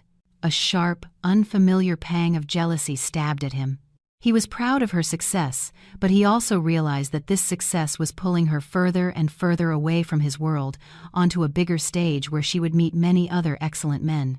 Amelia stood in the middle of the hall, holding her trophy, surrounded by accolades. The glow that had once been extinguished had returned, brighter than ever. Ethan stood in the shadows, watching her. He knew he had to let her shine, even if that light might never shine on him again. 2 years passed in the blink of an eye. In a spacious, light-filled penthouse apartment with a minimalist yet exquisitely tasteful design, Amelia Ross, wearing an apron, hummed a happy tune while preparing dinner. The delicious aroma filled the air. This was the home she had designed for herself, the fruit of her relentless hard work. After winning the Design Star Award, Amelia's career had skyrocketed. Her independent design studio was inundated with offers for major projects. She was no longer an unknown, but one of the most sought-after interior designers in the city, known for her unique style that blended modern aesthetics with a deep, humanistic warmth. The Sprout Hub continued to flourish under her trusted management team, allowing her to devote herself fully to her greatest passion. The door opened, and Alex Ryder walked in, holding a small bouquet of daisies. He smiled, seeing her in the kitchen, walked over, and wrapped his arms gently around her waist from behind, placing a soft kiss on her cheek. "What are you making that smells so amazing?" Amelia laughed, leaning her head against his shoulder. "I'm making sweet and sour pork, someone's favorite." "In that case, I'm having 3 bowls of rice tonight," Alex said, then naturally rolled up his sleeves and started helping her wash vegetables. Their movements were easy and comfortable, filled with an unspoken affection and the effortless harmony of 2 people who considered each other family. Their relationship had begun with professional admiration. After the competition, Alex had sought her out to collaborate on a major architectural project. The more they worked together, the more he was captivated by her talent, her resilience, and the beautiful soul hidden behind her reserved exterior. He was never pushy. He was simply there for her as a trusted friend and colleague. He listened patiently, understood, and respected her past. He didn't try to replace anyone, but slowly healed the wounds in her heart with his sincerity and warmth. Gradually, his gentle persistence melted the ice around her heart, making her believe in love once more. Most importantly, he forged a wonderful relationship with Mason. Alex never tried to be a father figure. He became a big brother, a mentor. He played chess with Mason, discussed science projects, and patiently answered the tough questions of a boy on the cusp of his teenage years.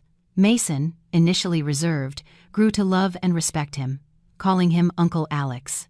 The boy could feel the genuine, unconditional care Alex had for both of them. "Mom! Uncle Alex, I'm home!"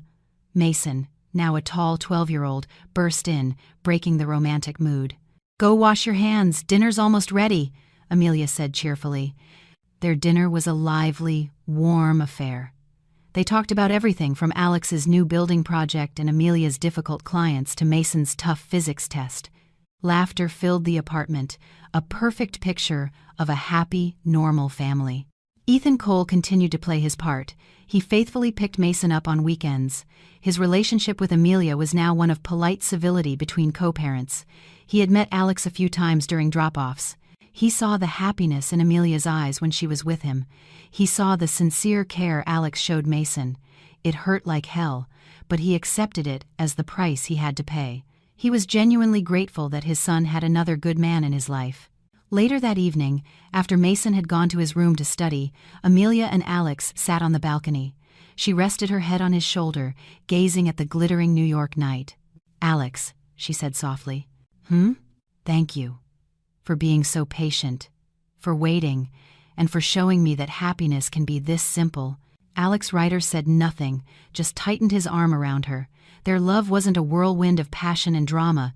It was peaceful and steady, just like him. Amelia Ross had truly found her happiness. A flourishing career, a wonderful son, and a man who loved her with all the gentleness and respect in the world. The scars of the past were still there, but they no longer ached. They were just a reminder of the extraordinary strength she had found within herself. Her smile now was one of complete contentment, free from the ghosts of old sorrows. The middle school auditorium was festooned with banners and flowers. The graduation ceremony was in full swing, packed with proud parents and excited students. On stage, the principal was announcing the final award. And representing the entire graduating class with a farewell address, our valedictorian, Mason Cole. Thunderous applause erupted. A tall, handsome young man in his graduation gown walked to the podium. He had his father's strong jawline and his mother's gentle, intelligent eyes. It was Mason. In the front row, Amelia Ross raised a hand to her mouth, her eyes glistening with tears of pride and emotion. Alex Ryder, sitting beside her, gently took her hand and gave it a reassuring squeeze. He looked up at the stage, his own eyes shining with a joy as if he were watching his own son. They looked like a perfect, happy family.